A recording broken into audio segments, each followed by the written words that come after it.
Subscribe करें property की बात चैनल को और बेल आइकन प्रेस करें सबसे पहले प्रॉपर्टी की इंफॉर्मेटिव और एक्चुअल वीडियोस देखने के लिए।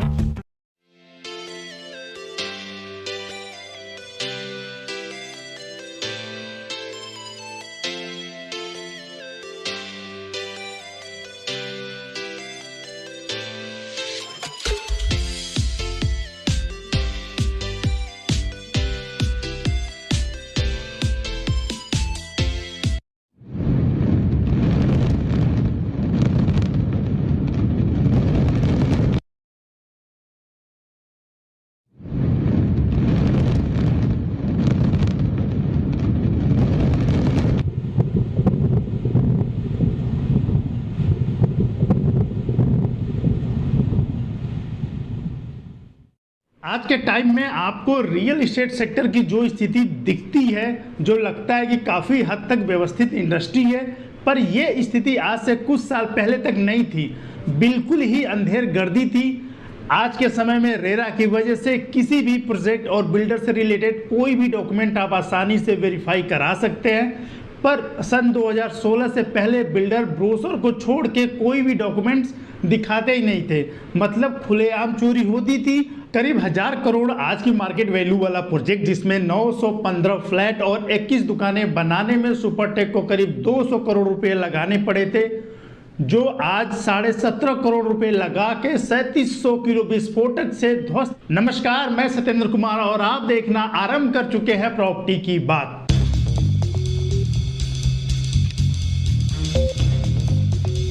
पहले आप ये वीडियो देख लीजिए, फिर आप तय कर लीजिएगा कि वीडियो को लाइक और चैनल को सब्सक्राइब करना है कि नहीं। मैं आपको इस वीडियो में सिस्टम के बहुत करीब ले जाकर जानकारी शेयर करूंगा और आपको विश्वास दिलाता हूं कि अगर आपने ध्यान से इस वीडियो को लास्ट तक देख लिया तो समझ सकेंगे कि एक ओवर कॉन्फिडेंट बिल्डर का करीब 1000 करोड़ का प्रोजेक्ट क्यों जीरो वैल्यू का हो गया। कहानी शुरू होती है जब 23 नवंबर 2004 को नोएडा अथॉरिटी ने सुपरटेक को करीब 48,263 स्क्वायर मीटर भूमि का एक प्लॉट अलॉट किया, जो कि नोएडा सेक्टर 93A में स्थित प्लॉट नंबर 4 का हिस्सा था। ये प्लॉट इमराल्ड कोर्ट नाम की एक ग्रुप हाउसिंग सोसाइटी बनाने के लिए अलॉट किया गया था। 20 जून 2005 को नोएडा अथॉरिटी ने एमराल्ड कोर्ट के निर्माण के लिए बिल्डिंग प्लान को मंजूरी दे दी, जिसमें 14 टावर बनने थे और प्रत्येक टावर में ग्राउंड प्लस 9 फ्लोर बनने थे और इसमें उसी टाइम 14 फ्लोर का इन्होंने कंस्ट्रक्शन शुरू कर दिया था। फिर शुरू होती है इस प्रोजेक्ट में बदलाव की कहानी।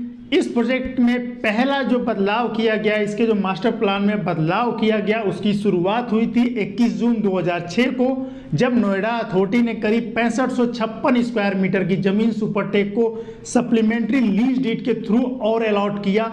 और ये जो जमीन अलॉट की गई थी वो भी सेक्टर 93A के प्लॉट नंबर 4 का ही पार्ट थी। मतलब कि पहले जो जमीन दी गई थी उसी का पार्ट थी ये।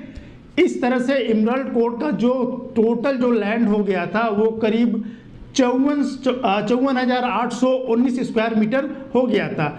अब शुरू होगा खेला और ध्यान लगाना पड़ेगा समझने के लिए कि अथॉरिटी और बिल्डर ने मिलकर क्या गुल खिलाया, कैसे किसी भी नियम का लूप होल या सिस्टम बिल्डर की मदद कर जाता है। 15 दिसंबर 2006 को नोएडा अथॉरिटी ने 2006 के बाद के नए आवंटियों के लिए फ्लोर एरिया रेशियो 1.5 से बढ़ाकर 2 कर दिया। फिर आता है 29 दिसंबर 2006। इस दिन नोएडा अथॉरिटी ने बढ़ी हुई एफआईआर के तहत एमराल्ड कोर्ट के लिए पहले रिवाइज प्लान को मंजूरी दी, जिसके तहत 2 अतिरिक्त फ्लोर बनाने की बात की गई। मतलब उन जो 14 टावर जो पहले G+9 फ्लोर के बनने थे, अब उनकी जो हाइट कर दी गई वो G+11 फ्लोर कर दी गई। इसके अलावा अतिरिक्त 2 और टावर्स, टावर 15 और टावर 16 जो कि G+11 फ्लोर के बनने थे, और एक शॉपिंग कम्प्लेक्स जो कि G+1 फ्लोर बनाने की मंजूरी इस रिवाइज प्लान में दिया गया। यहाँ ध्यान रखने वाली महत्वपूर्ण बात यह है कि बिल्डर को जो जमीन सप्लीमेंट्री लीज के रूप में दी गई थी उस पर इन अतिरिक्त 2 टावर्स और शॉपिंग कॉम्प्लेक्स को बनाने की बात थी।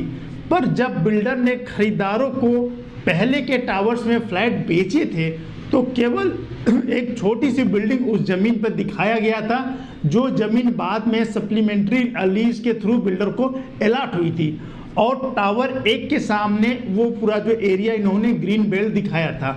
और जब फ्लैट बेचे गए थे तो बिल्डर के ब्रोशर में भी ये सब जानकारी दी गई थी। पहले जिन 14 टावर्स में कंस्ट्रक्शन स्टार्ट हो चुकी थी, उसमें से 8 टावरों का 10 अप्रैल 2008 को सीसी मतलब कंप्लीशन सर्टिफिकेट अथॉरिटी ने इशू किया।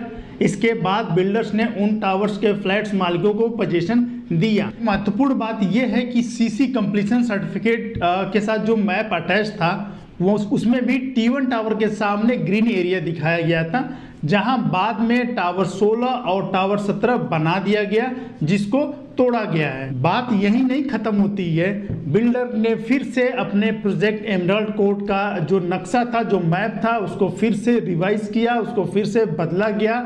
28 फरवरी 2009 को उत्तर प्रदेश सरकार की एक अधिसूचना जारी की गई थी। अधिसूचना में परचेजेबल FIR का भी प्रावधान था, जिसके अनुसार पुराने आवंटी जो पुराने बिल्डर्स ने जो पहले जमीनें अलॉट करा ली थी, जैसे कि सुपरटेक ने अपने मौजूदा FIR जो कि 1.5 थी को बढ़ाकर 33% तक बढ़ाकर FIR को खरीद सकते थे। 19 नवंबर 2009 को 28 फरवरी 2009 की अधिसूचना के आधार पर बिल्डर ने अपने मौजूद FIR 1.5 का 33% को 8 करोड़ में खरीदा और इससे उसकी बढ़ के जो FIR होती है वो बढ़कर 1.995 हो गई थी। FIR के बारे में आपको डिटेल इन्फॉर्मेशन इस वीडियो के डिस्क्रिप्शन में मिल जाएगा। फिर भी मैं मोटा मोटा आपको आइडिया दे दूं कि FIR जो होती है वो उससे डिसाइड होता है कि बिल्डर एक प्लॉट पे कितना कंस्ट्रक्शन करेगा। आपको बताना चाहूँगा कि यहाँ पर बिल्डर को इतना कॉन्फिडेंस था कि बिल्डर ने नोएडा अथॉरिटी के द्वारा FIR बढ़ाने की मंजूरी के पहले ही विवादित जो टावर्स हैं जो अभी गिरा दिए गए, वो टावर 16-17 का निर्माण भी शुरू कर दिया था। 17 दिसंबर 2009 को अन्य जो 6 टावर थे, जो कि 14 टावर में से 8 के इन्होंने पोजीशन दे दिया था, 6 जो बचे थे उसका भी अथॉरिटी ने सीसी सुपरटेक को दे दिया। और यहाँ एक बात फिर से गौर करने वाली थी कि इस प्रमाण पत्र के साथ भी जो नक्शा अटैच था उसमें भी टावर T1 के सामने ग्रीन एरिया दिखाया गया था, जहाँ पे टावर टावर 16 और 17 का निर्माण किया जा रहा था। फिर 26 नवंबर 2009 को नोएडा अथॉरिटी ने एमराल्ड कोर्ट के लिए दूसरी रिवाइज्ड योजना को भी मंजूरी दी। इस योजना में पहले टावर 16 को जो कि G+11 फ्लोर का था उसको G+24 फ्लोर कर दिया गया, और जो शॉपिंग कम्प्लेक्स था जो बनना था उसकी जगह पे नया टावर T17 की मंजूरी दी गई, जो कि ग्राउंड के साथ 24 फ्लोर बनना था। टावर 16 और टावर 17 की ऊंचाई 73 मीटर तय की गई थी और योजना के अनुसार टावर 17 को 9 मीटर की दूरी पे होना था टावर T1 से, जो कि फेज 1 में इनका बना था नियम के हिसाब से, जबकि ये दूरी 16 मीटर की होनी चाहिए थी। अभी इतने से भी ना तो बिल्डर को संतोष था, ना तो अथॉरिटी के भ्रष्ट अधिकारियों को संतोष हुआ, और उन्होंने इसी प्रोजेक्ट का 3rd टाइम प्लान रिवाइज कर दिया। जब अथॉरिटी के कुछ अधिकारियों से मदद मिलती रही तो वक्त के साथ बिल्डर का भी लालच और हौसला बढ़ा और उसने प्रोजेक्ट के नक्शे में तीसरी बार बदलाव के लिए अप्लाई कर दिया, जिसको अथॉरिटी ने भी मंजूर कर लिया। कहानी है 20 फरवरी 2010 की। उत्तर प्रदेश की सरकार द्वारा एक अधिसूचना जारी की गई थी, जिसमें पुराने आवंटियों को, मतलब पुराने बिल्डर्स को जो प्लॉट दिए गए थे उनको 2.75 में 2.75 तक का FIR खरीदने के लिए सक्षम कर दिया गया था। 24 अक्टूबर 2011 को 20 फरवरी 2010 के अधिसूचना के अनुसार सुपरटेक ने 15 करोड़ रुपए की लागत से अतिरिक्त FIR को खरीदा, ताकि उपलब्ध FIR जो उसकी 1.995 से बढ़ाकर 2.75 किया जा सके। उस तारीख को नोएडा अथॉरिटी ने सुपरटेक को FIR की खरीद के संबंध में एक पत्र भी जारी कर दिया। अब तारीख आती है 2 मार्च 2012। 2 मार्च 2012 को एमराल्ड कोर्ट के लिए नोएडा अथॉरिटी द्वारा तीसरा संशोधित योजना को मंजूरी दी गई थी। इस योजना के माध्यम से जो टावर 16 और टावर 17 जिसकी ऊंचाई 24 मंजिल थी उसको बढ़ा के 40 मंजिल कर दिया गया था, यानी कि इसको ग्राउंड के साथ 40 फ्लोर बनाने की अनुमति ग्रेटर नोएडा अथॉरिटी के द्वारा दी गई। इस मंजूरी के माध्यम से टावर 16 और टावर 17 की ऊंचाई 24 मंजिल से बढ़ाकर 40 मंजिल यानी ग्राउंड के साथ 40 फ्लोर करने की अनुमति दी गई, जिसके परिणाम स्वरूप इस इमारत की ऊंचाई 121 मीटर हो गई।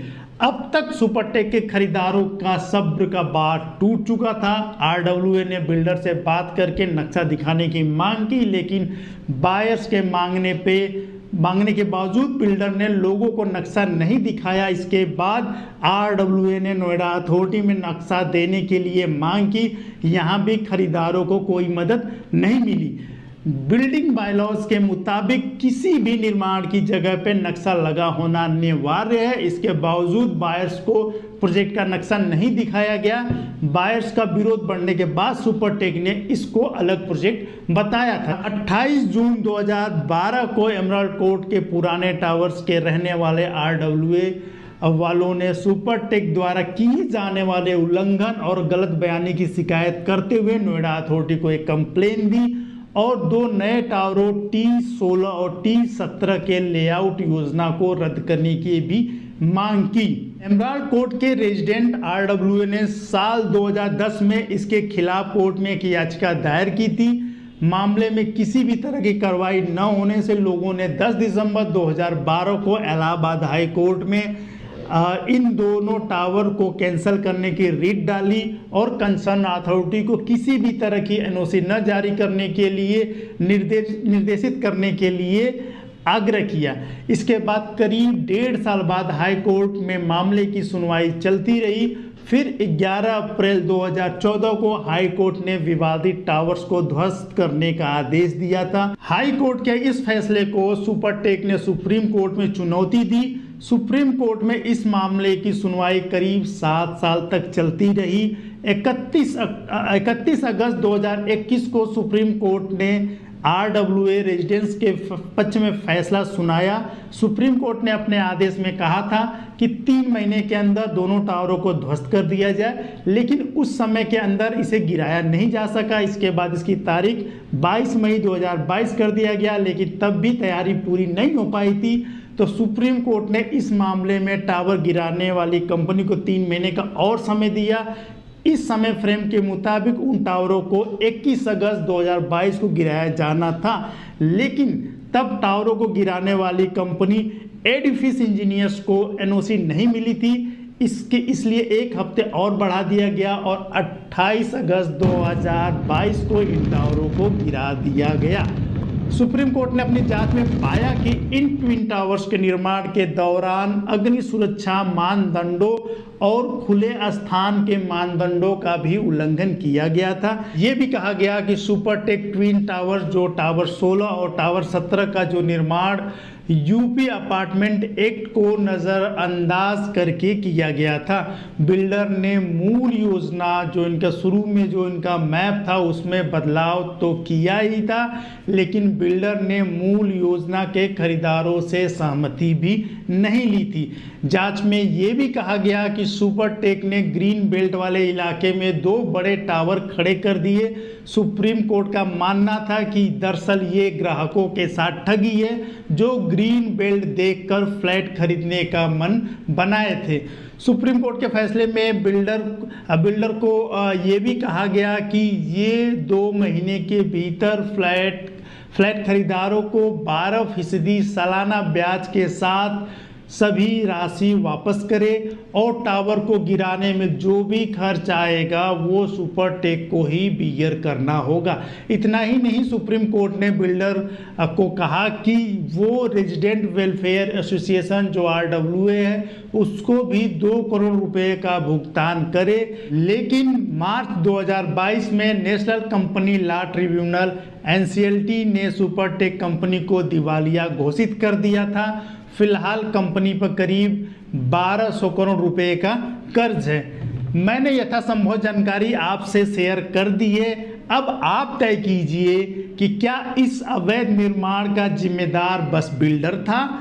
अगर नहीं तो अन्य जिम्मेदारों के लिए सुप्रीम कोर्ट की फटकार ही काफ़ी है। हमारा हौसला बढ़ाने के लिए, ताकि हम आपके लिए और भी ज़्यादा रिसर्च से इंफॉर्मेशन वाली वीडियो लेके आते रहें, इस वीडियो को लाइक कर दीजिए। अगर आपको लग रहा है कि हमारा काम शानदार है तो प्लीज़ आप इसे अपने लोगों के साथ अपने सोशल मीडिया पर, व्हाट्सएप स्टेटस पे ज़रूर शेयर करें। और अगर आप पहली बार मेरे चैनल पे हैं तो चैनल को ज़रूर सब्सक्राइब कर लें।